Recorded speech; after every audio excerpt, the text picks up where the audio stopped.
Good morning, class 10. Here I am today again with the last topic on cash crops from agriculture, chapter 4. Okay, and I'm going to deal with the cash crops. In my last audio explanation, I had already explained you all about tea and coffee. Okay, and today two more topic has been left from this chapter, and this is the last part of agriculture. Continuous 4 chapters on agriculture is already over. Now this is the last 2 topic, and one is tea and the other one is coffee. Both comes under beverage crop. Okay, it's a cash crop under the category of beverage crops. Okay, like other crops that we have dealt. Now in this topic also, the important thing that you have to remember is the climatic conditions. Okay, climatic conditions, and I think I told you about the temperature. Under climatic condition really comes the temperature and the rainfall. Okay, and then you have the soil. You have to know something about the soil. Then you have to know about the processing, harvesting, okay, distribution. Okay, so these are the important things that you have to remember. Okay, and besides this, like sometimes some crops may be associated with some important terms, like in the previous audio explanation classes that I did in the WhatsApp. I'd already explained you all about terms like ginning associated with the crop like cotton. Okay, and I had also explained you all the term like retting, which has been associated with jute. So in this topic on tea and all, also you come across terms like clonal planting and fine plucking, pruning. Okay, so these are the important terms that you have to remember beside the climatic conditions and the processing and harvesting methods and all this. Okay, so let me start with tea. Like tea is a very important beverage crop, liked by the common people as well as the aristocrats. Okay, it is known for its unique taste. Okay, and it has a very important certain inherent qualities. Okay, and a very important beverage crop, especially for the people living in in the northern regions of our country. Okay, having said that, again I will try to make it clear that it's not that South Indian people and all, they don't like tea and all. They like tea, but they go for coffee also. Coffee is also another important beverage crop that has been grown in South India. So equally important is coffee also, but tea is very, very important. Okay, and I just remember that the first time the tea was being discovered by Major Robert Bruce, okay, in 1823, and it was in the upper valley of Assam. Okay, and later on it was being imported from China. Okay, some of the tea seeds were being imported from China, and it was being grown in the hilly areas of northeast, especially in Darjeeling and Assam. And they found out that these seeds thrived well in the soils of Assam and West Bengal. Okay, and later on, tea started growing even in the southern regions of our country, like states like Tamil Nadu, Karnataka, and Kerala. Okay, so the important thing that you have to remember is the climatic condition, as I have already told you. So the temperature required for the growth of tea is 24 to 30 degrees Celsius. Okay, and any places with the temperature less than 18 degrees Celsius, it's not suitable. Okay, so you remember that. Rainfall, as you know, tea is also a crop which requires a lot of water. More than 150 centimeters of water has been required. And if you look at the plantation areas, okay, you will find that most of the tea gardens are located in the hilly areas or the slopy areas, or slightly areas which is slightly sloping down. Okay, and one of the reasons behind is that tea plant, excessive water has been required. It's a water loving plant, and if that too much of water is being present over there, okay, and if the land is flat, there may be a stagnant of water. Okay, so stagnant of water, as I've already told you all, the stagnant water or water logging is very, very dangerous for any kind of a crop that is being grown. Okay, so if the area is slightly sloping or it's a steep area or a slopy areas, the water does not accumulate there. Okay, so it just flows. That is one of the reasons also. Okay, and another important thing that you have to remember is that in the areas of Darjeeling and Duars and all that, the rainfall that has been received in this area are very high, from 250 to 500 centimeters. So tea thrives well in this area also. Now soil, it requires well drained, deep, friable, loamy forest soil which is rich in organic matters, which means lots of humus should be present, that is the dead remains of plants and animals. Okay, another important thing is nitrogenous fertilizers like ammonium sulfate is very, very important. Okay, because it increases the productivity of tea. Okay, so there are different methods of cultivation. Okay, now we start with the first method, that is called the seeds method. Now in the seeds method, the tea seeds are being raised in a small bed. Okay, and they sow the high quality of seeds there. Okay, and then after the seeds developed into a sapling, it has been transplanted to the area which is already been prepared. Okay, and that's the tea garden. Large vast acres of land has been there, and the small saplings have been transplanted there, and they always grow a plantation crop in a straight line, and they always keep a distance, okay, of 1 meter on all the 4 sides. That's one of the characteristic feature of a plantation crop. Okay, now, more than the seeds method, now a common method that has been there is the cuttings of the tea plants. Okay, so now the tea bushes, shrubs, the bushes over there can also be grown in nursery from cutting of a high yielding variety. That means you have a tea bush. Okay, the branches of the tea bush has been taken, and make sure that the tea bush that they select is a mother bush, which means it's giving you a superior or the high quality of tea. Okay, so they take those cuttings, okay, and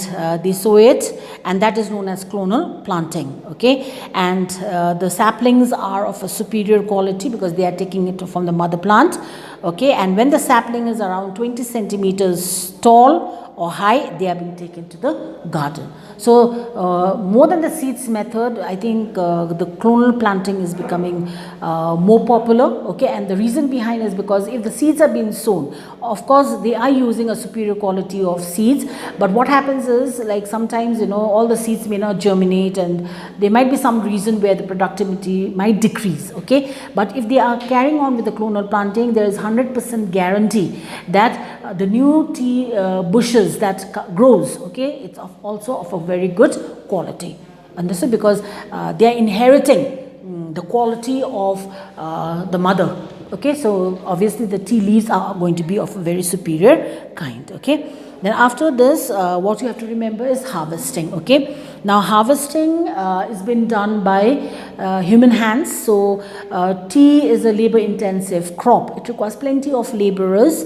Okay, because the tea leaves has to be plucked, and it's not the entire tea entire leaves from the bushes are being plucked, but they have to be very selective. They have to be very careful while selecting the leaves. Okay, so first of all, plucking of the leaves has been done. So the pruning of the bushes starts. Pruning means cutting down of the tea bushes.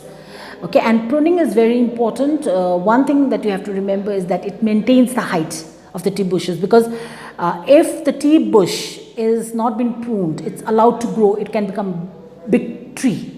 Okay, so pruning is essential. So it maintains the height, and secondly, it also helps to grow better shoots. Okay, lateral branches. So pruning of the bush starts after 2 years in order to maintain the height and the diameter of the plant limited to 1 meter.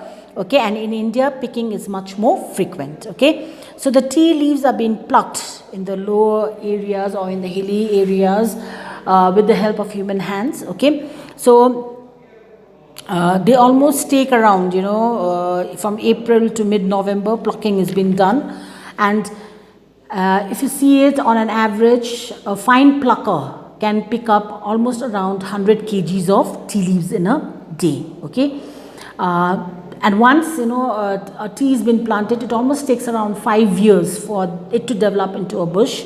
But once the bush matures and starts giving the tea leaves, the next 50 years, okay, from the same bush the tea leaves are being produced. Okay, so tea plucking is a very skillful job. Okay, it requires patience. Okay, and it's usually been done by women. Okay, and because they are the better pickers. Okay, and it is cheaper, okay, to employ women also. And the two tender leaves along with the bud has been picked, and that is called fine plucking. Okay, so you have to remember that tea has been associated with two terms. One is clonal planting and the other one is fine plucking. Okay, after the tea leaves are being plucked, it undergoes processing. It undergoes a process called processing. Okay, and under this you have to remember there are different types of process that tea leaves goes through. Okay, but before this, let me tell you, you have black tea, you have green tea, you have oolong tea, and you have brick tea. Okay, now black tea is the fermented tea. Okay, green tea is the tea which is not been fermented. It is okay, it's becoming very popular, especially for the people who are health conscious and all. They drink a lot of green tea. Oolong is a mixture of black and green tea together. Okay, and it has mostly been taken by people in America. Okay, and the brick tea is the inferior and the coarser variety of the tea leaves, and sometimes when the processing takes place, you'll find dust also, tea dust and all. So that comes under the brick tea. Okay, so now when you're talking of the black tea, it undergoes 4 processes. One is called withering, the other one is called rolling, fermenting, and drying. Okay, and then you have a blending. Okay, so these terms are very important. You have to remember this. Withering means now the tea leaves are being plucked. Okay, green tea leaves are being plucked. So once it has been plucked in small autos and trucks and all that, it's been taken to the tea garden. Okay, and in a tea garden, the leaves have been spread in a huge wire mesh. Okay, with the heat from underneath. Okay, and the green leaves have been spread and the heat has been given from underneath. So the first process is called weathering, where excessive moisture has been reduced from the leaves. Okay, so weathering is that. After the weathering is over, then the tea leaves have been taken to the next chamber, and that is called rolling. Rolling is the tea leaves undergoes big huge rollers, machines, to and fro, and it's been crushed into small bits and pieces. Now when this tea leaves are being cut into or crushed into small bits and pieces, some of the cells that is being present is being crushed, and then white juice comes out. Okay, that watery juice comes out, and so it becomes sticky, wet and sticky. So after that, it goes to another chamber where fermentation takes place. Okay, and fermentation, very important, because it is due to fermentation it imparts flavor. Okay, and then after fermentation is over, then it goes to another chamber, and that's called drying, where they have been put in huge ovens, and temperature has been fixed. Okay, and the person who's operating this drying, this oven and all, has to be very careful, because if the temperature is too less also, it it does not dry the tea leaves properly, and if it's too high also, it scorches the leaves. So in both the cases, very harmful. So the person has to be very careful. So after the drying is over, the last process has been done, and that's called blending. Blending, now remember, all the tea leaves that has been grown in the country are not of the same good variety. Depending on the climatic conditions, depending on the soil conditions and all that, some tea are of a superior quality and some tea are of an inferior quality. Now if only the superior quality of the tea is being sold, then inferior quality has no demand.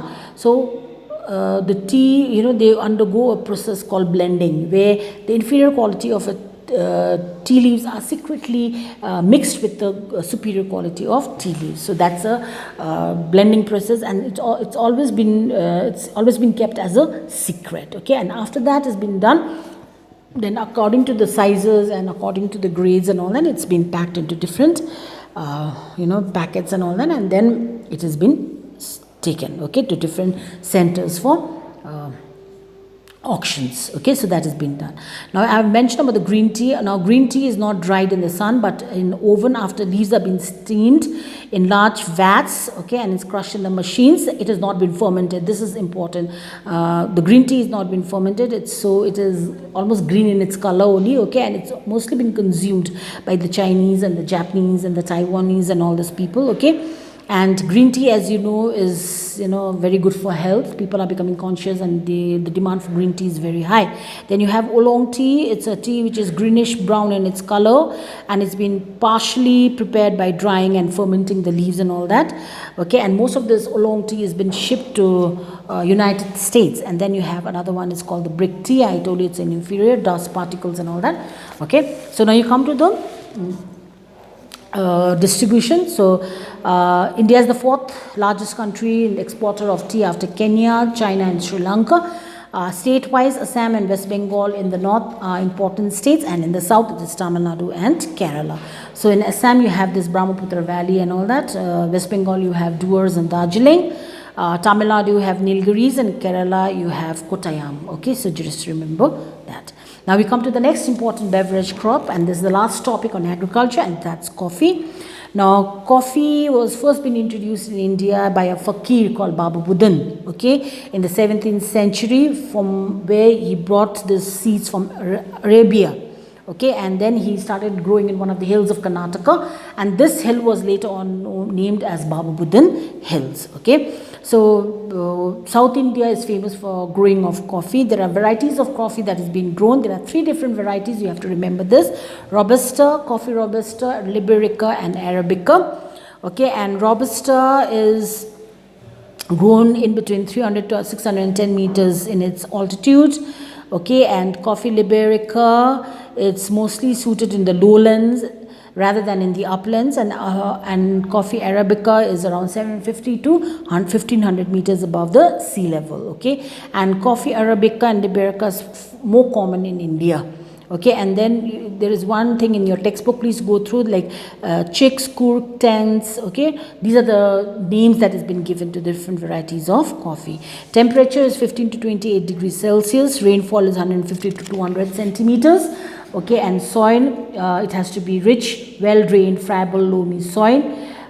Okay, these are the soils that has been required. Okay, and coffee is being propagated by seeds method. Propagated means sown by seeds methods or by cutting methods. Okay, like what I've done in what I've explained you all in tea. Okay, either taken from the seeds or the branch of a mother plant has been taken and then it's been sown. Okay, then one thing that you have to remember is that when a coffee plant is being grown, in between, and I've already told you, plantation crop has always been grown in straight lines and there's always a gap. Okay, so in between those gaps, the different kinds of fruits, flowers and vegetables and trees and all are being grown in a coffee plantation. So that's called a cover crops, and cover crops are very important because it protects the soil from being eroded. Okay, and it also protects the plants from the direct rays of the sun. Okay, and not only this, the fruits that is being grown over there, vegetables that is being grown over there, sometimes they grow pepper and all, it also adds as an additional income for the farmers. And then trees like dalap and all is also being grown, oranges. You have trees like dalap and all is also been grown in between this. This also gives additional income to the farmers. So please remember that these fruits and all are called the cover crops. Okay. Now there are 2 methods of processing coffee. One is called a wet method and the other one is called a dry method. Wet parchment method and dry parchment method. In both the cases, what happens is, coffee beans are it grows in a bunch like a grape. Okay, in a dry method, what happens is these beans are allowed to ripen in the tree itself only. Okay, so once it's ripened, then it's been plucked, dried in the sun, and then outer covering has been removed, and then it's been roasted, and then it's been grinded. Okay, and it's then bottled. Okay, so in this case, there's no water required. Okay, so it's called a dry method. But in a wet method, what happens is the coffee beans are being ripened. Before it dries up only, it's been plucked, okay, and then the seeds are been removed. Okay, when the seeds are been removed, along with the seeds, since it is not totally dried, along with the seeds there are pulps. Okay, so seeds have been attached with the pulp, so they have to wash. Okay, so water has been required for cleaning and removing the pulp and the seeds. Okay, and after the seeds have been removed, and the process is the same, where it's been dried in the sun, then it's been roasted, and it's been grinded, and it's been bottled. Okay, so that's called a dry method and a wet method. Now distribution, South India is famous for growing of coffee. Karnataka, Kerala and Tamil Nadu are the three important states. Now beside this, one important thing that you have to remember is that since the demand for coffee is very high, okay, non-traditional states, okay, like Manipur, Nagaland, Mizoram, Meghalaya and Arunachal Pradesh has also been given importance for growing of coffee. So government is trying to use these states for growing of coffee. Okay, so in Karnataka, coffee is mostly being grown in Kurg. Kerala, it is in the Nilgiris. Sorry, Kerala, it is in Kozhikode. Okay, and in Tamil Nadu, it is the Nilgiri Hills. So these are the three states and the three places in each state where coffee is being grown. So with this, the chapter on agriculture and the last topic on agriculture, the entire chapter on agriculture is over. Okay, agriculture 1, 2, 3 and 4 is over. Thank you.